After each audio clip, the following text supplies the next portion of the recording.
Misterios al anochecer. Un programa que te interna en lo mejor de los enigmas, en los hechos misteriosos, la cultura y la buena música. Misterios al anochecer.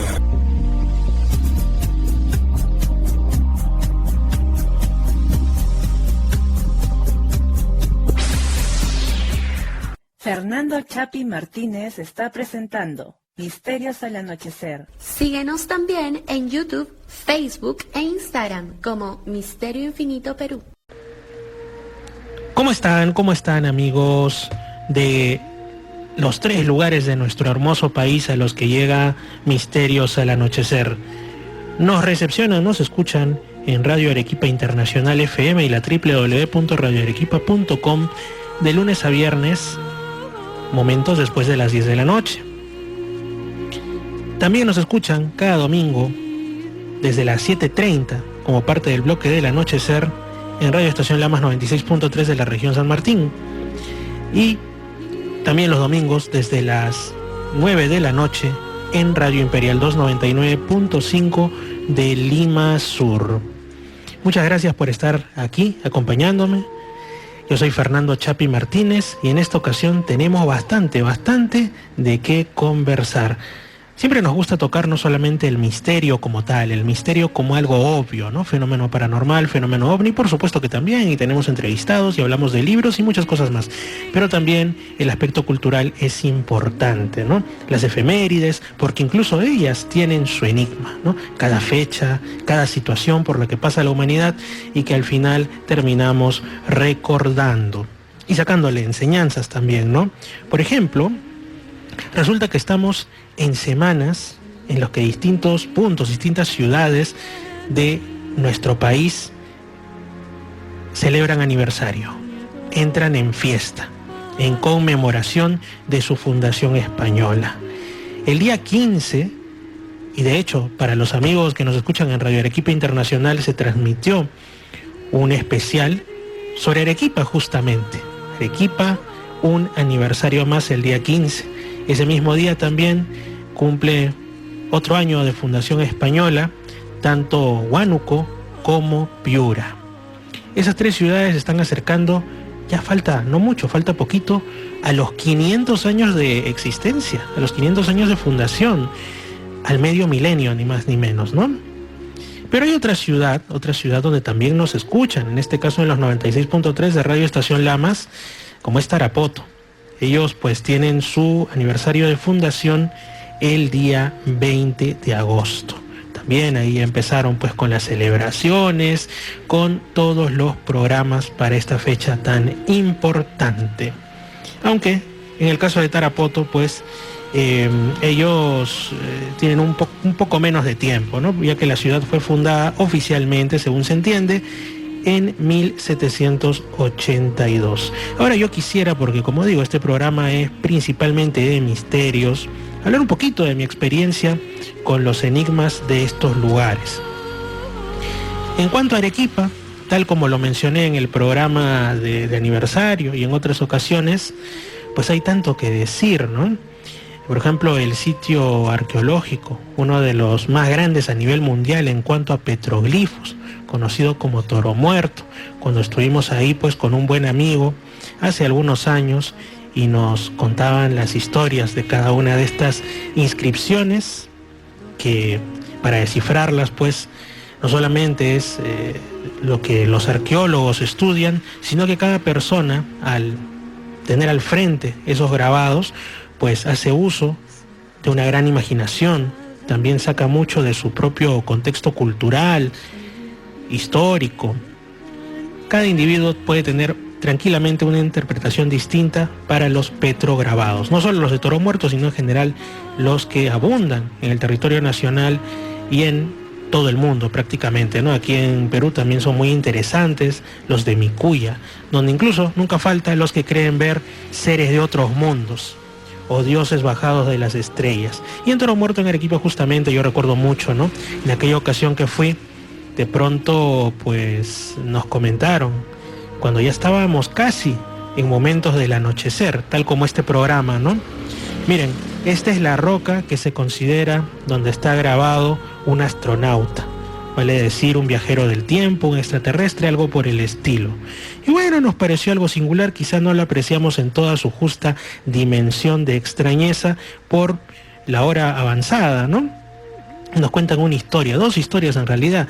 La primera de una persona que estaba por ahí y vio descender de los cielos un extraño artefacto que interpretó como una especie de nave, ¿no? Nave seguramente de otro planeta, de otro mundo, y esto abonó aún más en que se le conociera como la roca del astronauta o extraterrestre. Y también otra experiencia que nos contaron es de una persona que estaba pues descansando y de pronto alguien lo ataca en medio de ese sueño. Y resulta que tenía toda la pinta de ser un fantasma, un espectro, no sabemos, un ser venido de ultratumba, porque tenía una especie como de máscara ritual, era como un individuo de otro tiempo, ¿no? Entonces alguien diría, quizá es como esos casos, ¿no?, en los que dicen que hay una distorsión espaciotemporal y quizá alguien vino del pasado y se encontraba tan asustado por ver pues lo que hay en el presente, que lo que hizo fue atacar a quien se encontró, interpretándolo quizá como una amenaza, ¿no? Eso en cuanto pues a Toro Muerto, parte de la región Arequipa. La propia Arequipa tiene también muchos misterios. De esto hemos hablado sobre todo en algunos programas con el escritor Pablo Nicoli Segura, que también nos acompañó en el especial aniversario de Arequipa y que es pues un gran conocedor. De hecho tiene libros respecto a los misterios de Arequipa. Ahora, la otra ciudad que cumple años, para mí también la he visitado solo 2 veces, pero en una de ellas pues fue una cosa espectacular. Se trata de Huánuco, ¿no? Para algunos así la consideran como la ciudad del mejor clima, ya sea del Perú o ya sea del mundo, también dicen algunos, ¿no? En realidad el clima es muy bonito, la ciudad muy realmente es hermosa, ¿no? Bueno, lo que pasa es que cerca de ahí se encuentra uno de los primeros adoratorios de la, no sé si de la humanidad, pero al menos de lo que ahora llamamos el antiguo Perú, ¿no? El Templo de las Manos Cruzadas en Cotox, que además fue un lugar que estuvo sacralizado durante, si acaso no cientos, quién sabe si miles de años, porque dicen que para descubrir el Templo de las Manos Cruzadas hubo de ser destruido un templo que estaba erigido encima. Si no me equivoco le llamaban el Templo de los Nichitos o algo así, y se encuentran con este auténtico lugar tenido como de poder. Y no lo digo simplemente como una cosa así, ¿no?, sino que hay presencia de energías, no sabemos si telúricas o algún vórtice que emerge, porque hay un punto, dicen que ahora ya no es tan fuerte como antes. De hecho, cuando yo llegué no era tan notorio, pero dicen que antes sí era muchísimo más, donde pues los guías, las personas en general que conocen te dicen, párese usted aquí. Incluso hay una señal en el piso, ¿no?, en el suelo, ahí en Cotox, y te dicen que hables. Y es que cuando tú hablas es como que tu voz tuviera un efecto, como si te hubieran puesto pues un filtro robótico o algo por el estilo. Hay quienes también experimentan ciertas sensaciones distintas, vamos a decirlo así, ¿no? Pero esto está, como digo, fuera en realidad del sitio arqueológico en sí, ¿no?, de la estructura. Entonces pues habían bastantes visitantes. Yo me adentré en el Templo de las Manos Cruzadas, otros le llaman de los pies cruzados porque no queda muy claro, porque seguramente esto formaba parte de una escultura mayor que al estar en un material muy frágil pues terminó destruida por el tiempo. Y entonces, estando ahí, me entra, no quisiera decir una necesidad, pero una inspiración de empezar a que el respeto se torne en auténtico sentido de adoración. Y empecé a orar, además a orar en voz alta. No sé si a un Dios en específico, pero digamos que a un Dios, a Dios simplemente, así, ¿no?, sin denominación ni nada. Y la experiencia de adoración, amigos, yo les digo que fue fuerte, plena, es de las más... ni siquiera tengo palabras para decirlo, pero de las más notables que he vivido, y yo soy de los que ora y adora bastante, ¿no? Salí realmente convencido de que ese lugar fue sacralizado por los antiguos, porque sabían que era especial, que había algo muy especial ahí. Bueno, eso en cuanto a Huánuco. Ahora, en cuanto a Piura, pues en la misma ciudad de Piura hay lugares muy bonitos, pero yo me dirigí a la zona costera, ¿no?, a la zona de Negritos, donde está, por ejemplo, el bosque petrificado de Negritos. No es muy visitado, la verdad, y en donde se encuentran multitud de troncos de árboles de tiempos ya muy lejanos, efectivamente petrificados. Alguien que pase rápido y no tenga muy buena vista o no esté muy atento puede pensar que se trata de piedras de formas tubulares, caprichosas, pero son verdaderamente madera petrificada. Y esto nos habla también de lo mucho que ha cambiado nuestro mundo a nivel geológico y en general, ¿no? Los seres humanos somos casi unos recién llegados al panorama de nuestro mundo. Algunos quieren pensar que tan solo tenemos 6.000 años como planeta, pero hay demasiada evidencia de que son miles de millones de años más. Lo cierto es que, bueno, ahí estuve reflexionando, pensaba que era efectivamente un bosque, de ahí leí, me enteré de que por ahí había discurrido el cauce de un antiguo y caudaloso río que desde algún lugar lejano había llevado esos árboles que ahora pues no son sondables ahí porque es un desierto. Está en la zona del desierto de Sechura, que es uno de los más grandes no solo del Perú, sino del mundo, ¿no? Y también me encaminé a otra maravilla, por ahí está el Salar de Negritos, ¿no? Porque muchos creen que para ver un salar hay que irse hasta Bolivia, el Salar de Uyuni, pero aquí en Perú tenemos ese Salar de Negritos y también en Arequipa, ya que lo mencionamos, el de Salinas y Aguada Blanca, que ese todavía me falta conocer, ¿no? Bueno, esas maravillas y definitivamente también la zona de Punta Balcones, donde me tomé una foto. De todas maneras, es un lugar que tampoco es muy visitado, pero que es ni más ni menos que el punto más occidental de América del Sur, de la masa continental me refiero, porque si decimos también insular, bueno, por ahí está algunas islas que tiene Chile o las Galápagos de Ecuador, me imagino. Pero fue bonito, ¿no? Fue como uno de estos hitos que son más simbólicos que otra cosa, estar en este caso en el punto más occidental de América del Sur. Esos son mis recuerdos, tienen su misterio cada uno de ellos en las ciudades que han cumplido años. Y respecto a Tarapoto, pues lo que tendría que decir, en realidad está ligado a lo que tendría que decir y muchas veces he mencionado en el programa de la región San Martín, que me parece que es un lugar no solamente hermoso, no solamente riquísimo en todos los aspectos que uno pueda pensar en cuanto a conocimiento, en cuanto a la calidez de las personas, sino también en cuanto a los enigmas y misterios. Yo aquí he conocido historias relacionadas al fenómeno ovni, a las cuestiones paranormales, y sigo siendo un aprendiz, sigo todavía enterándome de más cuestiones que me maravillan, y estoy seguro que también a los oyentes de Misterios al Anochecer en cualquiera de las frecuencias les han de interesar, por lo menos algunos de ellos, si acaso no todos, ¿no? Muy bien, entonces eso es lo otro. También, justamente por estas fechas, concretamente el 11 de agosto, se conmemora el fallecimiento, porque ella falleció un 11 de agosto, pero de 1253, imagínense ustedes, del siglo XIII, ¿no? De Santa Clara, una santa católica. Y ustedes dirán, pero Fernando, este es el santoral del día. No, es que tiene su cuestión interesante, porque es ni más ni menos que la patrona de las telecomunicaciones. Así es, amigos, si usted trabaja o le gusta la televisión, podríamos incluir también otros medios como la radio, por supuesto. Esta es la patrona de esas actividades. Pero alguien puede decir, oye, una santa del siglo XIII, patrona de las telecomunicaciones. ¿Y eso por qué? ¿Cómo es posible? Bueno, lo que pasa es que vamos a hablar un poquito de ella, ¿no? Esta santa fundó junto a San Francisco de Asís la Orden de las Clarisas, que es como la rama femenina de los franciscanos en realidad, ¿no? Tuvo por ahí algunas frases interesantes, frases célebres diríamos ahora, como el amor que no puede sufrir no es digno de ese nombre. Ahora, esa sería una frase pues muy controversial, ¿no? Porque ahora se asociaría a otras cuestiones que no es el espacio para mencionar. Y además que vivimos en una sociedad que le rehúye al sufrimiento, en el sentido de que no quiere ni hablar de eso, cuando en la vida siempre va a haber algún grado de decepción, de sufrimiento o de cuestiones negativas. Qué lindo sería que todo fuera bello y todo fueran pétalos de rosas, ¿no? Creo que a todos nos gustaría, a mí también me gustaría, porque a nadie le gusta pasar por el dolor.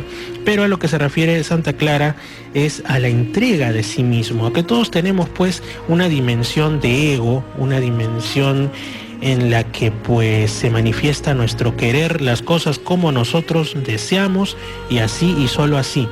Y cuando amamos a otra persona, ya sea en el contexto de una relación de pareja, ya sea en el contexto del amor hacia los padres, hacia los hijos, hacia los amigos, porque la amistad también es un tipo de amor, pues renuncias a algo, ¿no? Ya sea a tu tiempo, a tu espacio, y no lo digo en el sentido de aquellas relaciones tóxicas, invasivas, no, sino que siempre el darse al otro, el pasar un momento con el otro, es pues un momento que tú pudiste haber hecho cualquier otra cosa más tuya, más íntima, ¿no? Pero deriva del amor el también abrirnos hacia los demás, ¿no? Incluso, por supuesto, ya que hablamos de algo del catolicismo, que también se da en otras religiones, el asunto de los mártires por la fe, ¿no? Que es algo que hasta ahora se vive. Por ejemplo, ahora que ha habido todo este asunto de que se fue la anterior presidenta de Bangladesh, que nos suena tan lejano Bangladesh, ¿no? Ubicado en lo que se suele llamar la Bengala, ¿no? Ahí junto a la India y Birmania, por ahí nomás. Bueno, la cosa es que dice que se ha desatado una ola de ataques religiosos por parte de musulmanes principalmente hacia las minorías hinduistas e incluso cristianas. Entonces, lamentablemente en estos ataques hay muertes y muchas veces son muertes por tema de fe, ¿no? Entonces, antes se les llamaba y hasta ahora también mártires. Es una realidad muy difícil, muy dura, pero existe. Bueno, volviendo a Santa Clara, resulta que muy aparte de la frase que les he mencionado, a ella se le considera como la patrona de las telecomunicaciones, porque en cierta ocasión se dice que ella se encontraba pues gravemente enferma, y por ende no podía acudir a los servicios religiosos, a lo que ella amaba, ¿no? A la presencia del Jesús sacramentado, pero que de alguna manera, ahora lo llamaríamos pues viaje astral, proyección astral, ya eso es una cosa más nueva era, ¿no? Pero para que todos nos entendamos, es que ella asiste a estos oficios religiosos, o sea, ella en su cuerpo continuaba. Y seguro que si alguien hablaba con ella, pues le respondía y todo en la cama de reposo, pero también se le veía en el oficio religioso. Entonces, haciendo un símil, el Vaticano cuando la canoniza, pues dice, bueno, esto es como lo que logran los medios de comunicación, ¿no? De masas, estar desde un lugar, pero llevar su mensaje, uno no sabe hasta qué lugares tan recónditos, ¿no? Por ejemplo, ahora que nos escuchan en las distintas emisoras, claro, lo más lógico es que nos estén escuchando dentro de las áreas urbanas, pero vaya un saludo para aquel poblador del campo, aquella persona que está en las carreteras, los que después nos escuchan en Misterio Infinito, pero en YouTube. No sabemos hasta dónde podemos estar llegando. Pueden ser 2, pueden ser 1, pueden ser 4 o pueden ser 10.000. Pero sean cuantos sean, va un gran abrazo. Y esto con motivo, como digo, de esta Santa Clara. Ahora, si a mí me preguntan, oye, Fernando, ya que hablamos de personajes religiosos que tienen que ver con el misterio, con las bilocaciones, con el don de la ubicuidad, que a cuántos no nos gustaría tener, ¿no? A veces que sentimos que las 24 horas del día nos quedan insuficientes para tantas cosas. Pues que es uno de los dones que a mí de niño me fascinaba cuando leía la historia de San Martín de Porres, por ejemplo, ¿no? Yo decía, Dios, ¿cómo quisiera yo estar en un sitio y en otro a la vez? Y hasta ahora, ¿no? Hasta ahora. Bueno, yo este asunto de patrona de las telecomunicaciones, si se trata de bilocación, lo daría a una persona, una religiosa, pero que como no está canonizada, pues no la consideraron para tal asunto, ¿no? Sor María Jesús de Ágreda, española. Bueno, de ella escribió, por ejemplo, Javier Sierra, no solamente novelista, de hecho su primera novela fue al respecto de ella, sino también investigador del misterio. Algunos dicen que es el sucesor natural de algunos grandes investigadores como JJ Benítez, ¿no? Que también ya se acerca a su cumpleaños, su onomástico, ¿no? Entonces, ¿qué es lo que cuentan? Nos ponemos en el siglo XVII, en 1629, cuando todavía estaba por culminarse la conquista española de los distintos espacios de América. Entonces, bueno, ya aquí en lo que llamamos actualmente Perú, México, habían ciudades, ya el poder español estaba bastante establecido, pero habían espacios, últimas fronteras que estaban recién descubriéndose. Entre estas estaba Nuevo México. Algunos se sorprenderán, Nuevo México, pero eso es Estados Unidos. Bueno, lo cierto es que en muchas partes del actual Estados Unidos, como Florida, como California, como Nuevo México, como Arizona, como Nevada, si no, fíjense nada más en los nombres completamente españoles, parte de Colorado también, incluso parte de Utah y de la Luisiana, formaron parte del Imperio Español, y hasta ahora en Nuevo México, por ejemplo, hay comunidades que hablan español de manera ininterrumpida desde esa época. No es simplemente un tema de inmigración. La cosa es que, bueno, en 1629 están llegando los primeros frailes franciscanos para una labor de evangelización, para presentarles el cristianismo a las distintas etnias del lugar, como los jumanos y otros, por ejemplo, ¿no? El que los iba, digamos, llevando, el que los capitaneaba, era Fray Esteban de Perea. Todo parecía normal, si no fuera porque justamente los jumanos son los primeros que en un lugar llamado Isleta, que hasta ahora existe, pues muestran cierto interés contrario a la resistencia al cristianismo que tenían en otros lugares, ¿no? Y curiosos escuchan la predicación, y es en un momento cuando algún jefe jumano les dice algo así como que esta historia ya se la sabe, ¿no? Como que esos asuntos del cristianismo él ya los conoce, y todos se quedan pues con un gran signo de interrogación porque ningún europeo había llegado supuestamente por ahí antes. Es entonces como esta historia se repite entre otras etnias, grupos indígenas de Nuevo México y alrededores. Incluso hay quienes van directamente y dicen que los estaban esperando, querían ser bautizados en la fe católica. Esto ya era un escándalo, ¿no? Porque ¿qué está pasando aquí? Intervención divina. Hasta que por ahí les dicen, ¿sabe cómo es que nosotros nos hemos enterado de este asunto del cristianismo? Es porque hemos tenido contacto a la visita de una persona a quien llamamos la Dama Azul, porque está vestida de ese color. Es una mujer muy buena, muy poderosa, que nos ha hablado ya de Jesús. Y todos decían, pero ¿quién puede ser una religiosa? Es imposible, primera vez que llegamos por aquí. Hasta que, justamente, en el momento que van un grupo a pedir el bautismo, le mencionan que esta mujer había referido su nombre. Decía llamarse María y venir de algún sitio llamado Ágreda. Ya con esto, pues, paran las orejas los frailes y dicen, bueno, sí, hay una monja llamada Sor María Jesús de Ágreda, en ese lugar, Ágreda, España, y tiene fama de bilocarse, de estar en dos lugares, más lugares a la vez. ¿Será posible?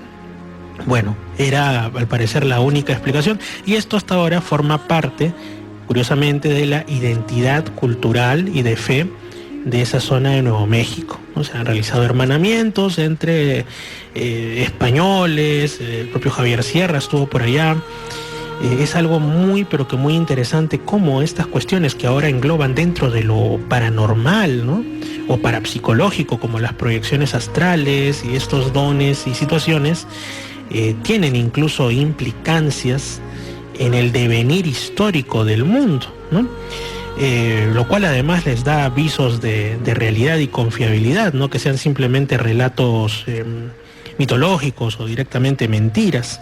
Ahora, también es cierto que hay otras partes del mundo donde se habla de extrañas presencias femeninas denominadas como damas blancas o algo así, que son benévolas, que dan un mensaje bonito. Algunos las asocian a las antiguas diosas de la fertilidad, ¿no?, que han habido en todas las culturas. Hay quienes también creen ver en ello, por ejemplo, apariciones de la Virgen María. La interpretación varía de acuerdo a cada cultura y a cada tiempo. Es como si una presencia, alguien diría, quizá el alma del planeta Tierra, ¿no?, en caso fuese así, que se hace presente, que dice aquí estoy, y a pesar que ustedes me maltratan con este maltrato que hay actualmente en la naturaleza y todo eso, pues sigue siendo buena y sigue saliendo para ayudar. Pero en el caso, como digo, de ahora de Sor María Jesús de Ágreda, el mensaje era plenamente cristiano. Entonces es bastante interesante, ¿no? Me recuerda un poco lo que ahora hablan en ciertos contextos musulmanes, que algunos musulmanes, pues, o muchos en realidad, se convierten y dicen, es que se me apareció Jesús en sueños. Y uno dice, ¿qué es lo que está ocurriendo aquí? Es que, contrariamente a los que nos quieren hacer creer, pero lo trascendente, lo divino, como querramos decirlo, no es un hecho simplemente histórico, sino que sigue actuando, interesándose por la humanidad. Miren a todo lo que estamos llegando en estas reflexiones. Muy bien, entonces ese es otro. Ahora, quiero compartirles algo que para mí es siempre un honor. Para mí uno de los invitados que más disfruto conversando, y a veces digo, no, vamos a hacer, mi programa, tú sabes, dura 1 hora, un poquito más a veces, ¿no? Pero nos hacemos unas conversaciones por Zoom o por Skype de 2 horas, en alguna ocasión creo hasta 3 horas, hablando por un tema, por otro. Él es Alejandro Merino del canal El Árbol Rojo EAR desde Málaga, España.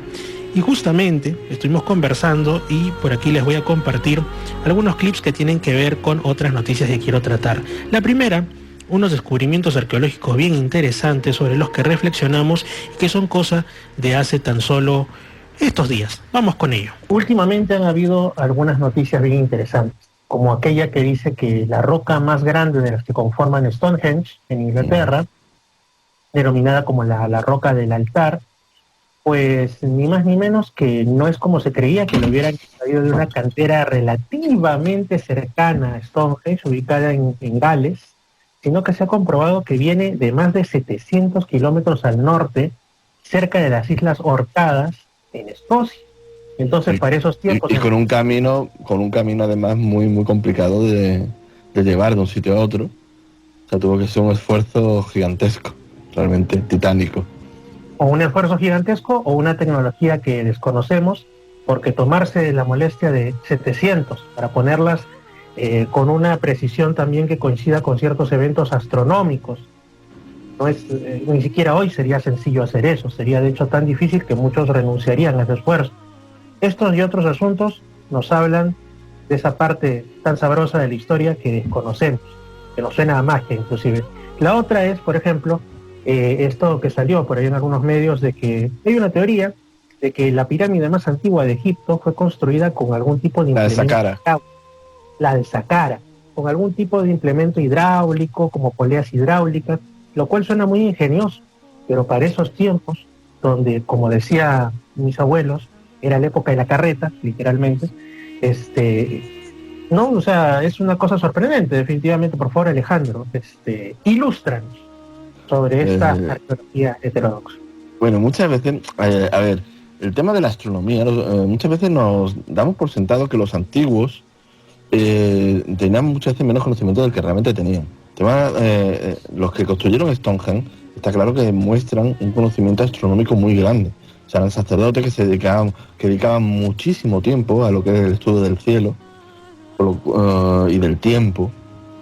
No tenían mucho más que hacer, las cosas como son.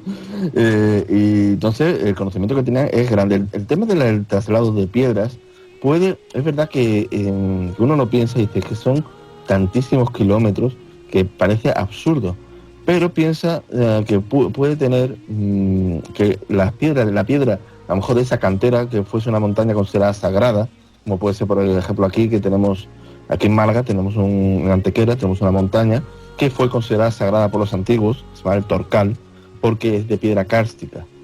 Entonces, las piedras del Torcal se sabe que se utilizaron en distintos dólmenes y las fueron trasladando. No hay ningún caso en el que se trasladase a 700 kilómetros, pero sí las trasladaron unas distancias que realmente no tenían demasiado sentido porque podían haber usado otro tipo de piedras, pero querían usar las piedras de esa montaña que era considerada mágica.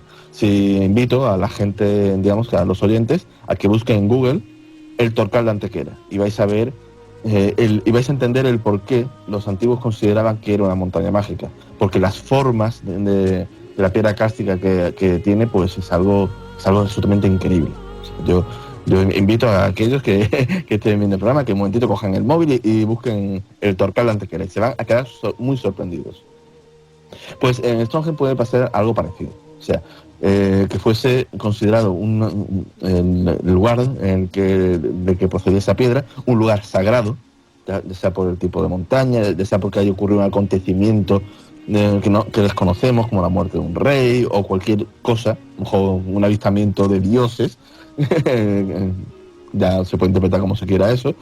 Claro. Y entonces que mereciese el esfuerzo, o sea, fuese considerado pues también un tipo de penitencia, un tipo de misión sagrada, como ¿por qué la gente hace los peregrinajes? ¿En qué sentido tienen? Es un esfuerzo, pues puede ser que se tomase así y que el llevar esos 700 kilómetros, esa inmensa roca, con los medios que había en aquella época, pues a lo mejor tardaron años, pero años, en hacer, incluso a lo mejor décadas, no lo podemos saber, pero que fuese considerado como una especie de misión sagrada para ellos, para aquellos que construyeron Stonehenge. Es posible. Yo soy muy reticente en buscar explicaciones sobrenaturales a que los trasladaron mediante poderes psíquicos y cosas así, porque no tengo ningún indicio que me pueda indicar que eso ha sido así, porque no lo he visto. O sea, si yo viese que eso es posible hacer, pues lo podría tener en cuenta, pero como mi experiencia me indica que eso no ocurre, pues busco la respuesta más lógica. Uh-huh. O mejor dicho, o más sencilla. Sí, es lo mejor, es lo que a mí también me pasa. Yo, y siempre lo digo, lo refuerzo. Es una idea a reforzar en el programa. Rechazo ese asunto de que ves una luz extraña en el cielo o cualquier cosa que parece una anomalía e inmediatamente dices un platillo volador o dices alien, ¿no? O sea, yo creo que eso es nocivo en realidad para una sana investigación y para llegar al final de los asuntos, ¿no? O sea, hay que investigar y a veces la respuesta es más sencilla, pues la podemos tener literalmente frente a nosotros, pero no la vemos porque esperamos una cosa más espectacular o más apegada a nuestros anhelos y creencias. Sí, tampoco hay que tener la mente cerrada. O sea, no debes dar por sentado que esto no puede ser, hay que analizar los hechos y estudiarlos, descartar las cosas que ves que no pueden ser, y con lo que quede, pues lo más probable será posiblemente la respuesta correcta. O sea, hay que tener la mente abierta, pero no tanto para que se te caiga el cerebro. Es la frase que yo suelo emplear.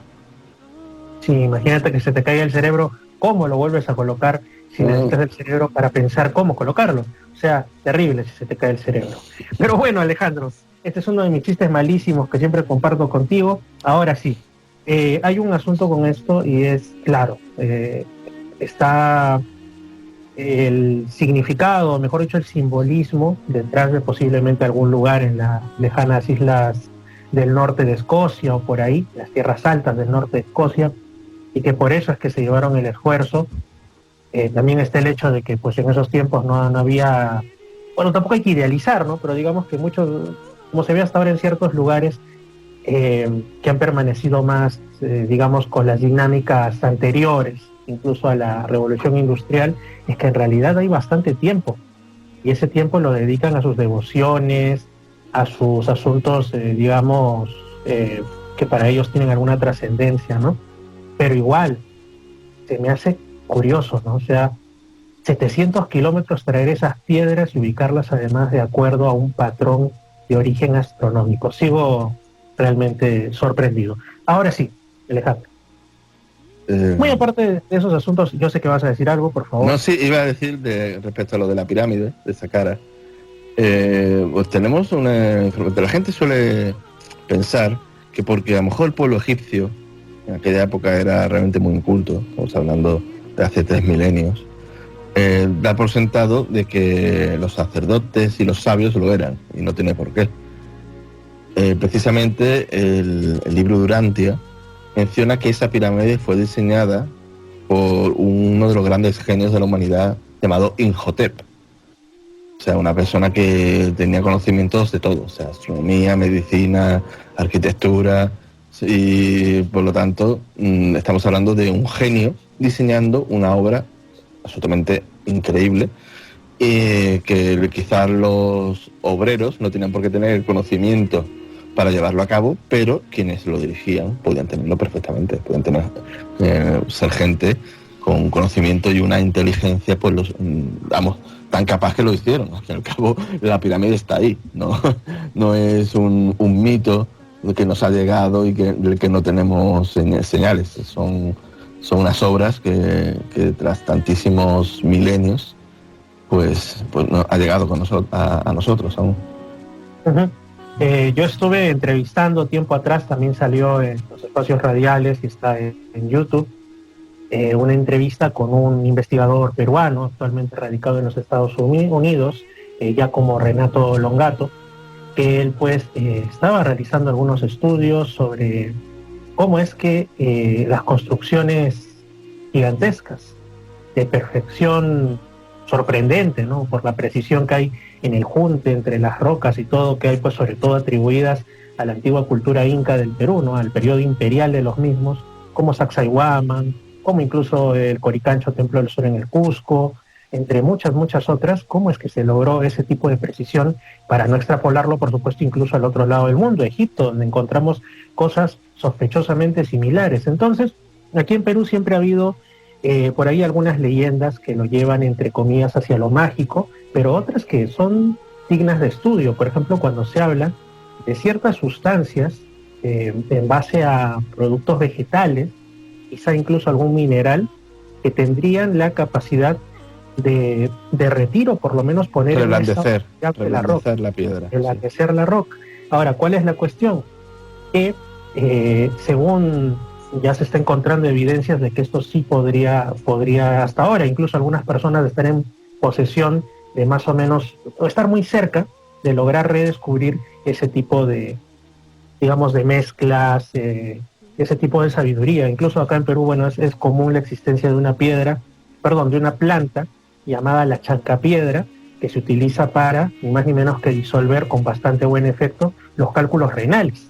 O sea, que yo lo conozco porque mi padre lo ha utilizado y le ha salvado de una operación. Entonces, parece que sí, aunque la ciencia ortodoxa todavía se pone muy como gato con los pelos parados, en alerta, muy reticente a aceptar que esto pudiera ser así. Las evidencias se están acumulando. Y ahí podría estar quizá una gran respuesta para construcciones que consideramos megalíticas. Y bueno. Sí, hay ciertas construcciones allí en Perú, en Egipto, incluso la muralla esta famosa de la isla de Pascua, que tiene esta clase de construcción que las piedras parecen que están encajadas con una perfección absoluta. Que es verdad que la explicación más lógica es que o que la piedra estaba reblandecida de algún modo o que es piedra artificial.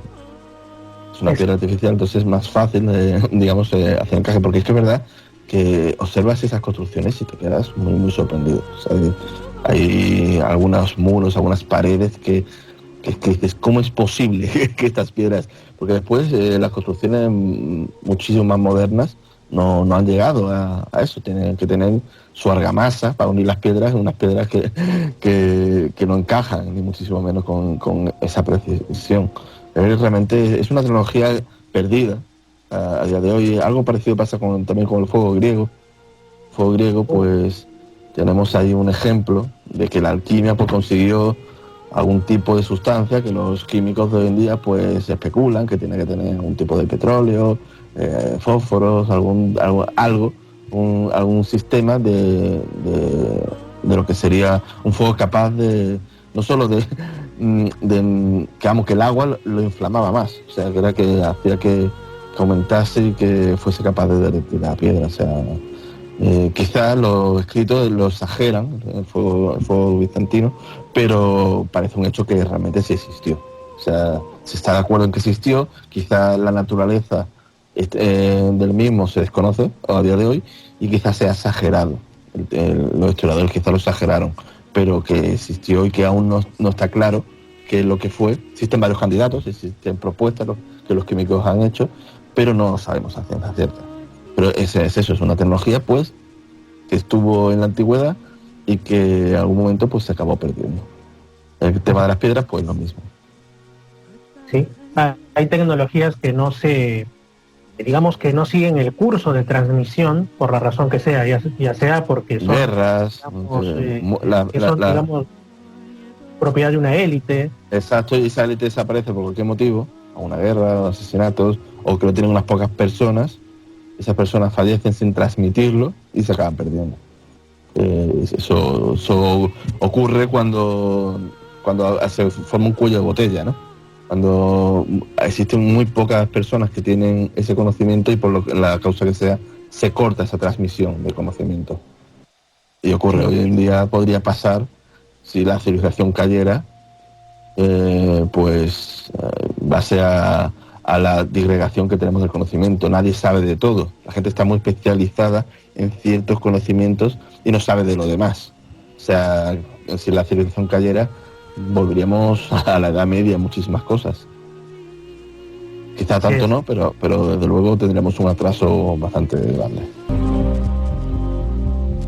Misterios al anochecer. Así es, amigos, ahí teníamos la intervención de Alejandro Merino hablándonos sobre algunos misterios de la arqueología, curiosamente de plena actualidad, ¿no? En cuanto a los descubrimientos, cuando hablamos de arqueología, pues como corresponde, pensamos en hechos, en restos de pasados lejanos, pero cuando lo traemos al presente me refiero a que pues hay descubrimientos prácticamente cada mes en distintas partes del mundo.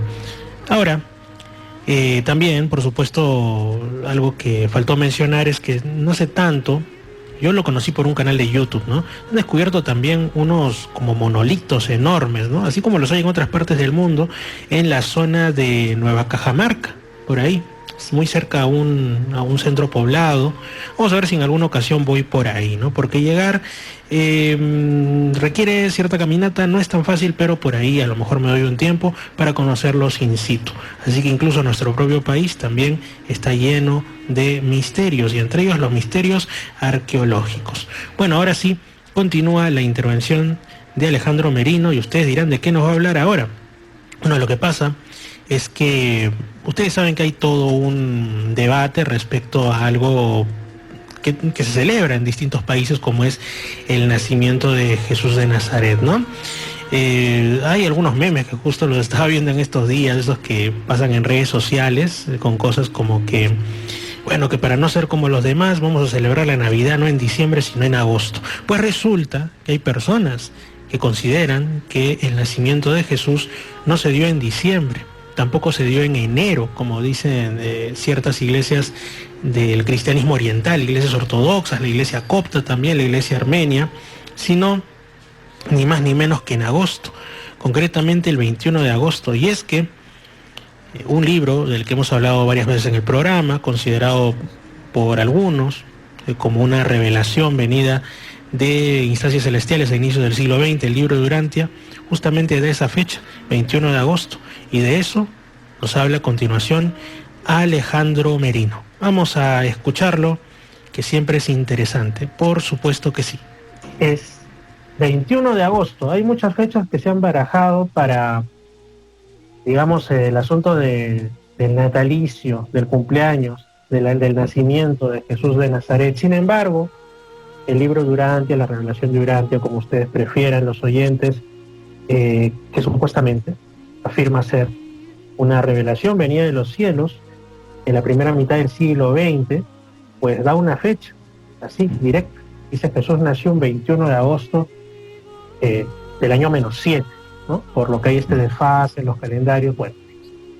Y es una fecha que, aunque de a pocos, pero más gente la está tomando en cuenta, y no solo seguidores del tema del libro Durantia, también de Caballo de Troya de JJ Benítez, donde también se refleja, está escrita. Y entonces uno se pregunta, ¿tiene visos de realidad? ¿Es posible que esta sea la fecha del nacimiento de Jesús de Nazaret? Porque otros lo llevan a abril, otros apuntan hacia septiembre, o sea, por ahí va. A ver, el Clemente de Alejandría, sobre el año 200 aproximadamente, pues dijo que era el 25 de Pachón, que es el 20 de mayo. Fue cuando lo colocó, del 28º año del reinado de Augusto. Después hay otros, está Clemente en su obra Pachá Computus, que fue escrita en el 243 y atribuida de forma errónea a Cipriano. Pues da como fecha el 28 de marzo. O sea, después hay otros, o sea, hay distintas fechas con la Epifanía y todo eso, pero tenemos el tema del 25 de diciembre, el tema también del 6 de enero, que son fechas que se manejan pues en el mundo católico y en el mundo ortodoxo. Y también están los coptos, pero el copto es por un tema diferente. Pero que eso va por otras cuestiones. O sea, el por qué pusieron esas fechas, pues no es, como dicen algunos, que es para tapar el nacimiento de Mitra. No, eso es mentira, eso es una falsedad, es un error. Porque esa fecha la tenían los cristianos desde el sexto julio africano. O sea, a finales del siglo II, principio del siglo III, cuando la fecha del 25 de diciembre fue puesta como la fiesta del Sol Invictus por el emperador Aureliano en el 274. Por lo tanto, no es verdad que se pusiese esa fecha para taparla del Sol Invictus o del nacimiento de Miria, que ni siquiera es en esas fechas. Eso es un error moderno. Pero el por qué lo pusieron esa fecha. Esa fecha la pusieron porque se pensaba, en la antigüedad, eso le pasa también a Buda, que los grandes hombres, los grandes héroes, nacían y morían, o eran concebidos y morían en el mismo día, en la misma fecha.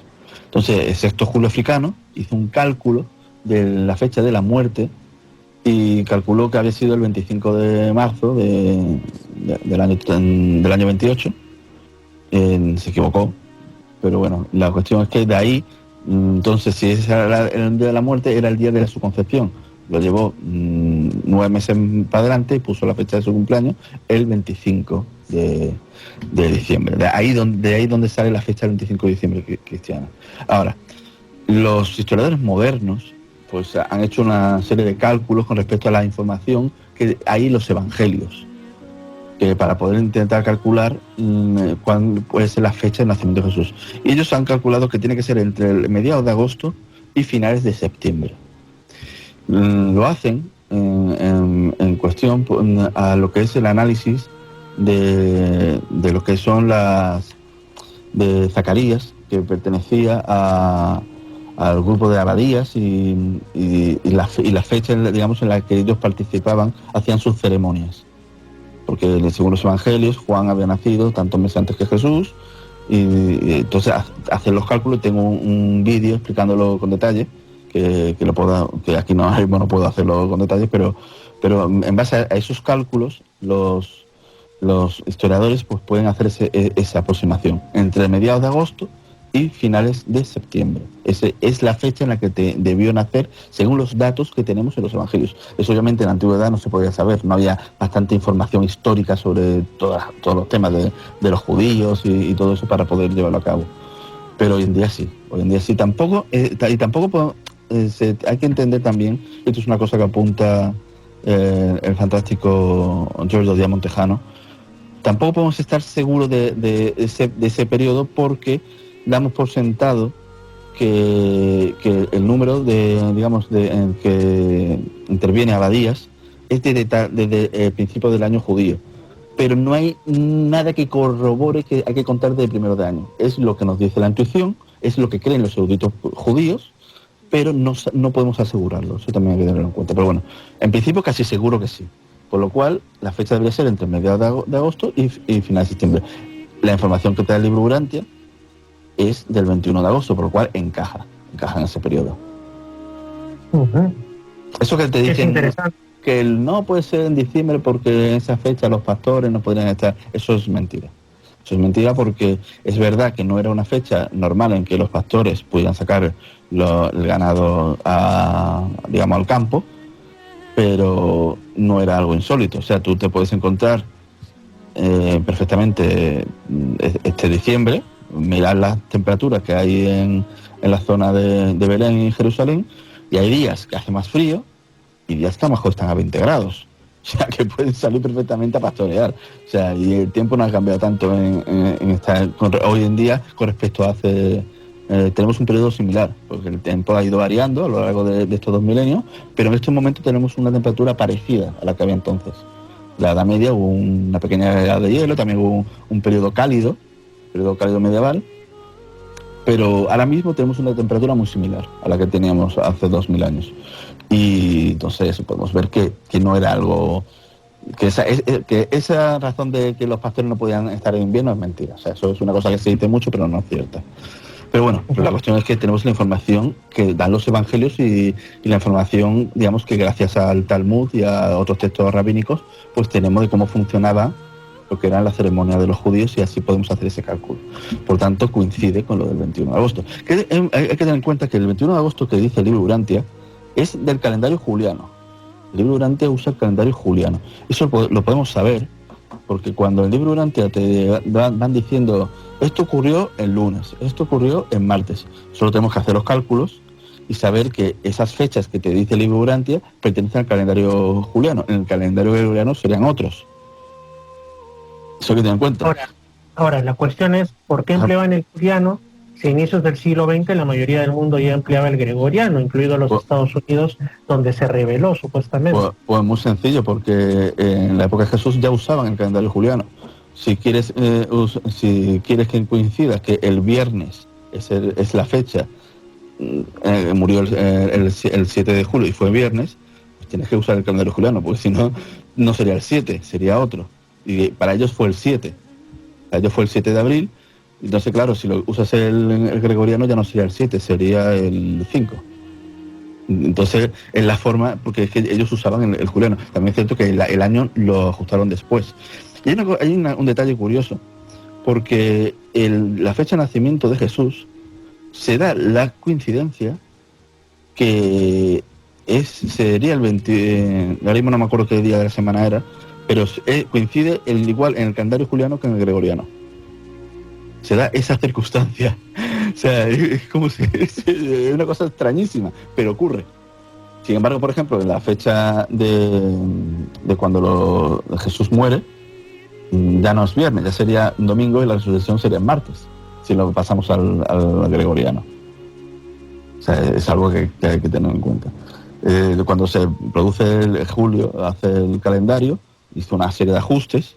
El primer año lo puso 440 días, porque el calendario que tenía en Roma era un completo desastre. Y él puso un año de 365 días, siguiendo el egipcio, basándose en el egipcio. Pero se hicieron un lío con el tema de los años bisiestos. ¿Por qué? Porque en la antigüedad tenían que ser cada 4 años, pero en la antigüedad el primero era como incluido. Por eso se dice el tercer día cuando nosotros contaríamos 2. Sí. Porque el viernes lo está contando como el primero. Pues con los años pasaba eso. Entonces se pusieron a hacer cálculos de 3 años. Los años bisiestos cometieron el error de ponerlo de 3 años. Y después tuvieron que hacer un ajuste. Si te una serie de años. O sea, la historia del calendario es bastante compleja, bastante curiosa. También el año no empezaba el día 1 de enero. En aquella época empezaba el 25 de marzo. Curiosamente, el año en que la fecha de nacimiento de Juan el Bautista, según el libro Urantia. Y entonces, pues, sin embargo, el libro Urantia para nosotros utiliza el principio de año como el 1 de enero. Es una cosa que según la zona pues ha variado a lo largo del tiempo. Hay gente que el primero de año era el 25 de marzo, todo fue en febrero. Hay gente que el primero de año usaba el 6 de enero. O sea, en distintas zonas, distintas culturas han usado el primero de año, no tiene por qué ser el 1 de diciembre. Ya a partir del siglo XVIII ya prácticamente en Occidente se unificó que fuese el 1 de enero, pero antes no. Y el libro Urantia, para que sea más fácil de comprensión nuestra, pues utiliza el primero de año el 1 de enero. O sea, cuando pasa de año a año, lo pone en esa fecha. Cuando para los romanos realmente el año cambiaría en marzo. Eso hay que tenerlo en cuenta. Pero bueno, las fechas de enero, febrero, marzo, eso eran las mismas. Entonces te ponen los que eran en ese momento que usaban el juliano. Uh-huh. Una de las cosas interesantes sobre cuando el libro de Urantia relata el nacimiento de Jesús es el asunto de que pues lo desmitifica en el sentido de que se han escrito tantas leyendas, sobre todo en los evangelios apócrifos hay tantas historias de que prácticamente la naturaleza se trastocó con la llegada del Hijo de Dios, y sin embargo en el libro de Urantia te dicen claramente que él nació como nace cualquier otro ser humano sobre la tierra, de padre y de madre. Exacto, y además no solo eso, sino que no hubo pues grandes señales en los cielos, ni tampoco todo lo que suele asociarse. Sí, actual. El libro Urantia únicamente dice la visita de Gabriel a María. Digamos, es lo único, digamos, así extraordinario que tenga que ver con la concepción, pero en ese momento ya creo recordar que ya había concedido. Eso es una cosa que los historiadores confirman, que en aquella época los prometidos podían tener relaciones. O sea, cuando ya estaban prometidos, pues era normal. O sea, no era extraño que se produjesen embarazos. Uh-huh. Y bueno, otra de las cosas es, por ejemplo, se ha querido buscar cálculos de tipo astrológico y una serie de asuntos de la numerología en cuanto a la fecha del nacimiento de Jesús de Nazaret, pero justamente el libro Durantia también, y esto no le gusta a los amigos Nueva Era y por eso suelen rechazarlo, dice de frente que la astrología pues es, por decirlo suavemente, una cosa no confiable, una cosa falsa. Sin embargo, ¿habría algún simbolismo? Creo que no, creo que simplemente... te menciona lo de la conjunción. O sea, el libro antes te menciona la conjunción, y que ocurrió 3 veces, la conjunción de Kepler, la que Kepler descubrió, y que ocurrió en el año -7 antes de Cristo, según el calendario cristiano. Si hablamos de la era común, en el -6. Por lo que hay año cero, la diferencia entre que haya año cero o no haya año cero. Tenemos esa fecha, o sea, el libro Durantia te dice el 21 de agosto del año -7, hasta él muere en el 7 de abril del año 30, muere con 35 años, casi 36, cerca de 36. Y tú como persona creyente en la revelación de Durantia, ¿cómo pasas ese día? ¿Qué haces el 21 de agosto? Pues cada miembro de mi familia elige la comida que quiera. Yo me ocupo de buscarla como sea, que tenga que estar 2 días buscándolo. Y cada persona, cada miembro de mi familia come lo que quiera. O sea, que quiere pizza, come pizza. Que quiere solomillo de ternera, pues solomillo de ternera. Acompañado de arroz chino del restaurante tal, pues yo me ocupo de que lo tenga. O sea, y leemos un fragmento yo leo algún fragmento del libro Durantia que elijo con anterioridad. Alejandro, quizá como una forma de cierre, este 21 de agosto. Según el libro Durantia, según tu experiencia también, ¿cuál sería la importancia, cuál sería el significado de lo que buscó la divinidad con la venida de Jesús de Nazaret un 21 de agosto del -7 a la tierra? ¿Sí? Bueno, el libro Durantia nos dice que él tenía que vivir una experiencia mortal en el plano más bajo de la existencia. Ya había vivido en otros tipos de forma de vida superiores, por decirlo de algún modo, y nos tocó. Tuvimos la suerte que nos tocó a nosotros entre los mundos que podía haber elegido. Y eso desde un punto de vista, digamos, lo que el libro Durantia y lo que supone para nosotros, pues que cambió la historia. O sea, el mundo, yo me he dedicado mucho tiempo en pensar en hacer como una especie de historia ficción de cómo podría ser el mundo si no hubiese existido Jesús de Nazaret, y el mundo hubiese sido mucho, mucho peor de lo que es hoy en día. O sea, la moral que se hubiese extendido no tendría nada que ver con la que tenemos hoy en día. Quizá el pensamiento griego se hubiese tenido la importancia que tiene, pero la moral de la hermandad, o sea, yo estoy convencido de que seguiría existiendo la esclavitud en todo el mundo. O sea, eso es una cosa que tengo clarísima, que el mundo sería mucho peor, muchísimo peor. También creo que no se hubiese avanzado tanto en la tecnología. Pienso que mucha importancia de la tecnología tuvo que ver la reforma protestante, y eso se produjo en parte por lo que es la extensión de los conceptos bíblicos del esfuerzo, del trabajo, de tener que aprender a leer. Una cosa que la Iglesia Católica no hacía, pero los protestantes se hicieron, y eso hizo que una gran parte de la población aprendiese a leer, cosa que en el resto del mundo no ocurría. Esa dedicación al esfuerzo, y eso provocó que mucha gente se hiciese culta, y eso provocó la revolución industrial que acabó en la revolución tecnológica que se extendió en el mundo. Por lo tanto, pienso que hubiésemos seguido en una especie de edad media casi perpetua. O sea, hoy en día tendremos una tecnología pues muy similar a la que había hace 500, 600 años. Estoy casi convencido. Así es, amigos. Realmente importante la figura de Jesús de Nazaret, y lo hemos tocado ahora en esta parte del programa con Alejandro Merino de Málaga, España, el canal El Árbol Rojo EAR, invitado ya varias veces aquí a Misterios al Anochecer, con motivo de que para algunas personas cada vez más, pues la Navidad, el nacimiento de Jesús, fue un 21 de agosto del año -7, que así lo dice, por ejemplo, el libro Durantia, y también la saga Caballo de Troya del autor español J.J. Benítez, que está justamente basada en el libro Durantia, ¿no? ¿Será posible esto? Lo cierto es que definitivamente Jesús no nació un 25 de diciembre.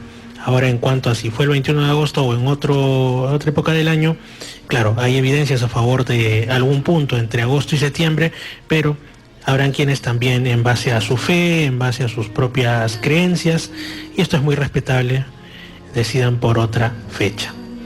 Yo soy Fernando Chapi Martínez, esto es Misterios al Anochecer. Un fuerte abrazo a los que nos escuchan tanto en Radio Arequipa Internacional FM y la www.radioarequipa.com, como a los que están en Radio Estación Lamas 96.3 FM en Lamas y Tarapoto, y por supuesto no nos podemos olvidar de los que están en Radio Imperial 299.5 en Lima Sur, en Misterio Infinito Perú en YouTube. Suscríbase, amigos, si aún no lo ha hecho. Misterio Infinito Perú en YouTube también. Y Edenex. Es la radio del misterio. Un fuerte abrazo y nos encontramos en la siguiente edición. Saludos, muy buenas noches.